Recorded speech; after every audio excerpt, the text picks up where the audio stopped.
Well, we were talking about Julie and her tea time. Tell me a Hmm. little bit more about Julie Andrews. Well, Julie is really a perfectionist and very meticulous. And when you see Julie, I think there are almost two people because you see Julie as the princess, and that's the image we know. I know Julie as quite down to earth girl. Some of the lowest and best stories I've heard from Julie. She becomes a real, a real human being rather than this purely innocent-looking, elegant woman, uh, which she carries off beautifully, and that's what I guess the American public likes to know. I like to know both parts. One evening, for example, when we were on the set, and it was like 3 o'clock in the morning, and I said, when she was finished, she's great at lip syncing, and that's all lip sync. But she lip synced this number, and no, this number she was not lip syncing. She was singing live to this tape. When I said, I don't understand it, Judy. At this hour in the morning, those high notes, I don't understand. How can you sing so clearly, those clear notes that are coming out at this hour? We've been here all day. She said, oh, very simple, Tony. I don't wear panties. Oh, of course, Julie. I love her for it. Well, how was she to choreograph dances for? She's fine. She's big, but you work for that. I mean, she handles movement very, very well. Uh, if you saw the film Star, she has to do Burlington Birdie in that, and that's all kind of vaudeville dancing. So she does extremely well. She's not foreign to the dance, so she gets through it just fine. It's she she's coordinated. She understands the dance, so it's good, and she likes to do it.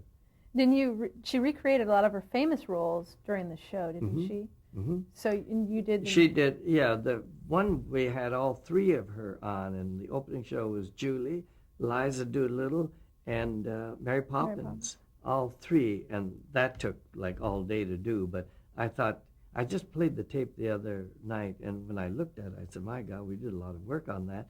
But to coordinate her talking to herself in those days of chroma key, it was she is bright and could communicate with all of those different three women who were up there. We marveled at her and congratulated her. And she also liked to try to change her image. So once she was singing, she wanted to do American jazz. So she was singing early in the morning again, Bill Bailey, and this was total track, lip sync. And so she wanted to get jazzier and move a little bit more, instead of just being so precise and English. So I was next to the camera yelling at her and screaming, shake those hips, move those shoulders, strut it, Julie, strut, go, go. I kept this going until near the end of the song, I collapsed exhausted in a heap. And there she is, cool as anything, and she says, Tony dear, thanks for the encouragement. I said, encourage? Oh. Only out of Julie. A word like that would come after giving my blood to get a performance. Now, did she usually lip sync songs when she was dancing? No, many of her ballads were lip synced. She felt they could be engineered better and the sound would be better, and she'd rather lip sync them. And I mean, you really couldn't tell. She just felt better. Of course, in film, she had to lip sync it. And she said, many songs she wanted to lip sync. She said, oh, I'd hate to make those funny faces, to get that note. And so rather than show that funny face, she would lip sync. Well, that show only lasted a year because in 1973 it was canceled. It was expensive. Oh, is that why? Yes, I think it was, in those days, $1 million an episode. But Sir Lou Grade, who acted, didn't care. He said he just wanted a quality show. He said he could get his money back rerunning and doing all of that. So do what you have to do to make it. And she took her time. So $1 million. She didn't want to be any longer. Oh. She said to do a series in the first place, she really didn't want to do. But if she could do a quality series, and that's how all of this happened, she could take her time and do it, and then if it wasn't right, do it again. So we went way over with shooting. So $1 million, you say, about something like that. But in those days, that was, I don't think anything else cost that much. Yeah, what were your budgets before, just if you... I don't remember. I was not the producer, but not nearly $1 million, not even $500,000. So this was something. Plus, it was very wonderful for her. A helicopter would pick her up at the beach house and drop her off right in the parking lot at ABC and walk into the studio and take her home, avoid all that traffic. That's kind of nice. So when the show ended, you were finished with choreography again, so... Yes. How'd you feel about that? Wonderful. Because I wasn't through with choreography. I was still choreographing, but putting the whole thing together. And so I was right back on track from where I had started with Sid Charisse, because coming up were many more specials for me to do, winning more awards with the specials that I was choreographing and directing. So yes, I was fine. I'd left my choreography alone. So in 1974, you get to direct Mitzi Gaynor. I had met Mitzi Gaynor years before. When I left the Hit Parade, I had never been to California, so I thought, let's come to California just to see what that's about. And I had a friend out here, and who's a very good friend of Mitzi Gaynor and still remains to be. And I'm going to see Mitzi. Oh, Mitzi's coming here next Saturday night. And she knew a choreographer, and it was designed for me to meet the choreographer who was going to take over my place on the Hit Parade, who was a friend of Mitzi's. Small world, isn't it? And so we go to Mitzi's house, and there's Ernie Flatt. So I meet Mitzi and Ernie Flatt. Ernie Flatt is a choreographer. Ernie Flatt was the choreographer who then moved to New York to take over the Hit Parade the next season, and I stayed in California. I had seen Mitzi once on the set, but then this time I really sat and talked with her and met her, and the rest is history, from doing her act and then into her TV specials. Well, tell me about the first special that you did for her, because this one you won an Emmy for. Yes, the first special I don't remember whose idea. I think maybe Jerry Myers, who was the writer, or Mitzi and Jack all collaborated and said they wanted to do a special which seems so un-Mitzi to me, called A Tribute to the American Housewife. And I went along with it. Why not? Mitzi was a housewife, a glamorous one, and kicky and joyous.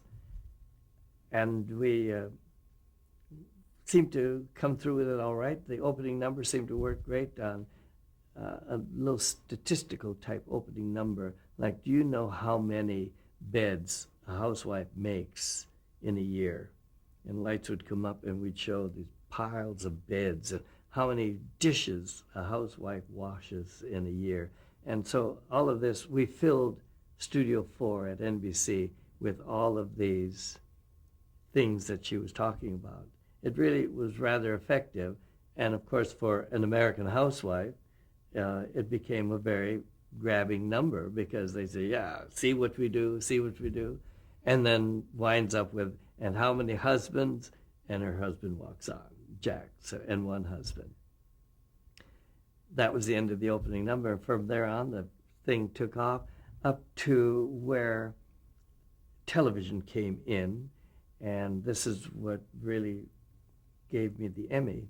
There were other musical numbers in the show, but I think this one in particular, the three guests were Jane Withers and Suzanne Plachette. And we were doing a small PTA number on stage. And I forgot who the guy was. Might have been Jerry Orbach. But the three women are doing a little PTA dance number for the locals, and each girl has a dream. And Mitzi's dream, as I go in on her face, she stops and we defocus, is to be a star. Being a housewife, she wanted to be a star, one of those big movie and Broadway stars. And from that defocus, I pull back to the whole stage, and there's Mitzi's head, and it's a black floor, but covering the floor is a huge white silk parachute, and just her head's floating in it, and the fans are turned on this, and the whole floor is shimmering silk, and just two big candelabra that came from Warner Brothers, and on a cue, that silk is blown away, and she's standing alone in a white feather dress on this black floor, and I do a television solo for her, to Rhapsody in Blue, in which there are multiple images, and she dances out of herself. She floats on a piano, and pianos go through the air, and she changes and finally winds up alone on the piano and back in the rehearsal hall. And it was quite a long number and pretty spectacular. And then, so, as I say, there were other dance numbers too, but I think it was that piece which was so television choreography, and it was one dancer. I think that did it. And yes, so I have an Emmy for that. My second one. Your second one. And how long did it take to do that show? I think we took 2 weeks.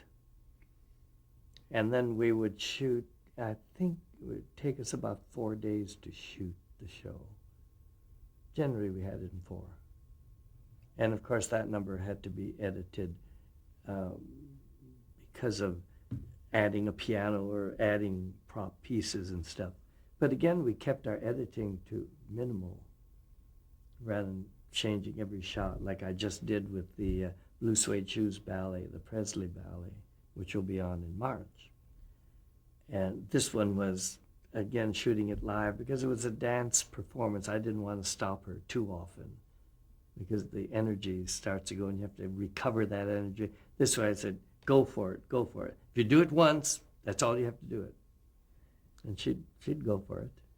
Yeah, what could you create for her? I mean, was she... Well, I create lots of things for Mitzi. As you'll see in the special, she's still Mitzi, but doing all different ideas. And each show had so many different ideas in it. Like, that was a very housewifey thing. When we come into the 20s number, Mitzi Roaring in the 20s, it's much more the flapper. And in that we did a long Charleston to end all Charlestons. And then in Mitzi Zings into Spring was an idea that I had, and she went for it. And I said, Mitzi, I think we have to spring into spring. So my idea is that we go to a huge open field. And we went way up to up north where all the nurseries are and we found a field that had just been plowed. And I said, I think it'd be wonderful to hear a tractor sound. And then that's all we hear. And we start on a close-up of her in a big horsehair hat and tractor sound. And from that, I pull back on a helicopter shot, pull back and see that she's driving a tractor in a big chiffon dress and a big horsehair hat, plowing this field. And she said, I love it. Oh, I just love that. And I said, then cut, and you're in the field in high-heeled shoes, short shorts, tight little top, and a little hat, and you have a little bowl, and you're planting one seed at a time. And another chopper shot. And this big empty field is this one planter planting. Well, the farmers who were up there watching this were hysterical. They said, we used to do it that way. I said, but not in that outfit. Then the next shot is she has a little household sprinkling can, and she's watering the rose, another big wide chopper shot. And then the next shot is I pull back from her. She's in a big Bob Mackie dress, and the chopper pulls back, and the whole acres are of gladiolas, of purple and yellow gladiolas, and she's in the middle of them. So her garden has grown. And then as Mitzi zings into spring, and we're pulled back, and she's in the studio in that same outfit. So Okay. when we did the chopper shot, she was hysterical because I was in the chopper, and I said, closer, closer. You're not close enough. I have to see it's Mitzi. I could be a stand-in down there. I have to see it's Mitzi. We got so close, we blew her over into the flowers. There was this mound of yellow dress lying in all these acres of flowers. I said, I think we better do that again. So everybody rushed out. Everybody had to stand way back. I didn't want anybody in the shot. So they all rushed out, propped her up again. Then she waved, she's okay. We do it again, and we got it. So it sounds like she was a lot of fun. She was up for Oh, anything. Bitsy is one of the rarest to rehearse with. And in that same show, we wound up with Mitzi singing Springtime Cometh. And I thought in that she should have beginnings, things that are happening in the beginning, little chicks, little ducks, little bunnies, anything that's young spring and wind up with a little colt. Well, she was in another gorgeous Bob Mackie dress, and I had her on the floor, and then we'd do like 8 bars at a time, and she would be with the little chickens, and adorable. Oh, and she'd sing with the little furry thing, and she'd put them on her dress. And then we said, bring in the ducks, and in came the ducks, and she had the little ducky, quacky duck, and she'd put them on her dress. Now the bunnies, and she'd have the little white bunnies and little kittens, and she'd put them down. As she was putting them down, they were doing their business all over her dress. By the time we were through, that dress was so soiled, they all thought it was a toilet. And the pigs and chickens and bunnies and the kittens were... She never let on a thing. She just kept on singing the song sweetly. And finally, we had to get up. I should have shot this last. She had to get up. We couldn't shoot it. The dress was a mess, just a mess. All the paper towels in the world couldn't clean it. And with the coat, so we had to kind of have her kneel down, so the dress was all underneath her with this little coat at the end. Well, inside she was hysterical, so were we, but she had to remain glamorous. Oh, we say, Mitzi, what about the Springtime Cometh dress? Well, it had to be destroyed. Oh. Oh, dear. Here she looked so lovely, not knowing what was happening down there. When she saw the first one do their business, she was hysterical. She said, look on my gorgeous dress. Oh, wonderful. Well, she reacted a good way instead Oh, she likes little things like that, too. She can always get another dress. We got the shot. But you also did another one, Mitzi and 100 Guys. Mitzi and 100 Guys. Yes, I have a photo of show. We thought, we had no idea for the show when Jack said, Tony, I think it's Jack, her husband, Jack Bean, said, I think it's time to start thinking of another Mitzi special. Why don't you come down to the office and we'll talk about it? Just you, Jerry, and I. Jerry was the writer. On the way down, I didn't have a thought. On the way down, just before I got there, I said, I have it. I said, we're going to have a very short meeting today. I think I have it. What are we going to do? I said, Mitzi and 100 Guys. They said, got it. So we did. And we went out and recruited every male who was in a TV series that we could find or who would do it to be her $1 Million Chorus Boys. And we had Ed Asner and I think Tom Selleck came into it, or somebody who looked like Tom Selleck. This is 1975, so Steve Allen. Steve Allen was in, Bob Hope came, Ross Hunter, Michael Landon. Marty Allen, and Michael Landon. Michael Landon. Oh, Michael was on a special with us. I don't think he did this, but he came to be one of our guests later. And Tom Bosley. All these people, when you'd lined up, and you saw, as you panned down the line, you knew all of these people who were all these chorus boys in her number, plus regular dancers too. It was a blast to do it, and I had only one, I think I had an hour or an hour and a half in which to shoot that section with them and to show them what to do. So I'd run to the floor, put them in a formation, and I said, now do this step with her, follow her, and we did, and I'd run up and shoot it, leave my assistant down below, and he'd call it out. Since it was total track, he could yell to them, and left, and left, and left. Then I'd come down and do another position. So I've edited those things together, so I finished. So I take it the dance step wasn't too difficult. Oh, no. Just the joy of it. The difficult stuff we would do with our dancers. And there's another tap dancer who is Kenny, oh dear, I forgot his name now. Excellent guy. He was on Troop F on his own TV series. Well, he was in it too. So many. And when you look down the line, you say, oh, he's in this, and he's in that, and he's in that.